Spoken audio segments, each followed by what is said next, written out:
Buenos días, soy Miguel Ángel Borda Mojica y soy del grado 701 y hoy les vamos a explicar qué es la tabla periódica.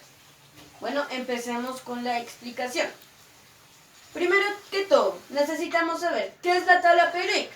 Es una herramienta creada para clasificar los elementos químicos conocidos por la humanidad.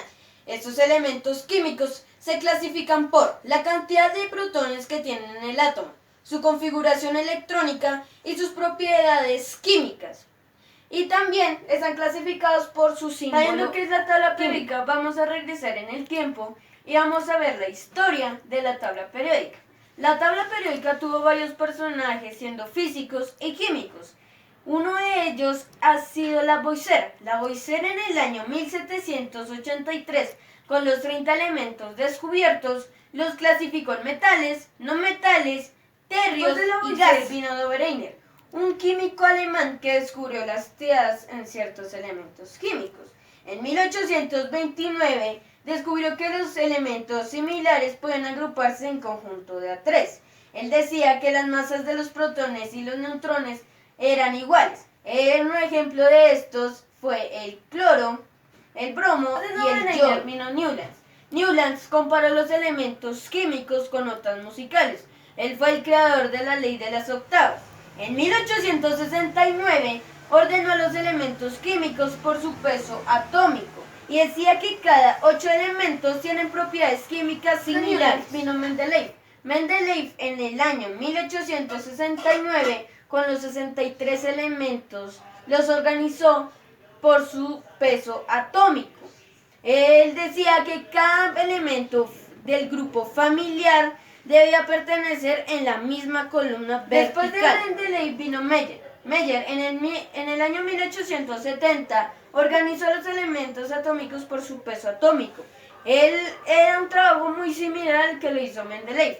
Él estaba de acuerdo que los elementos que estaban en los elementos pertenecientes a la misma familia debían estar ubicados en la misma columna vertical. Después de Meyer vino Moseley. Moseley en el 1913 organizó los elementos por su número atómico, ni su por masa atómica ni su por peso atómico.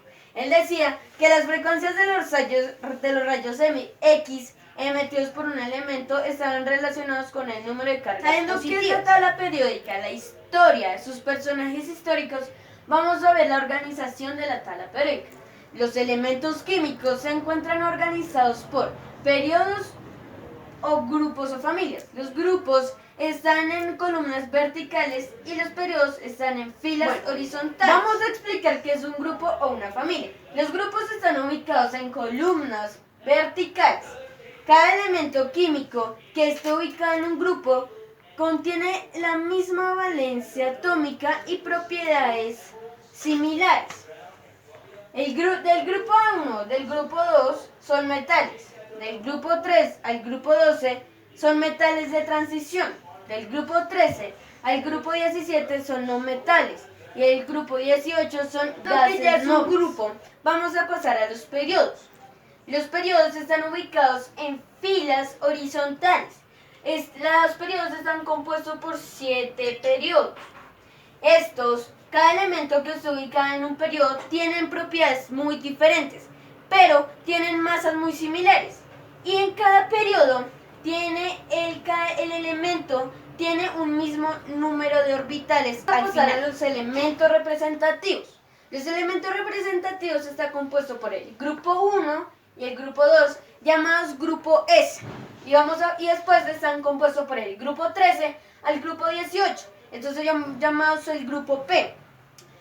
¿Qué son los elementos representativos? Los elementos representativos son los más abundantes en la Tierra, sistema solar y en todo el universo.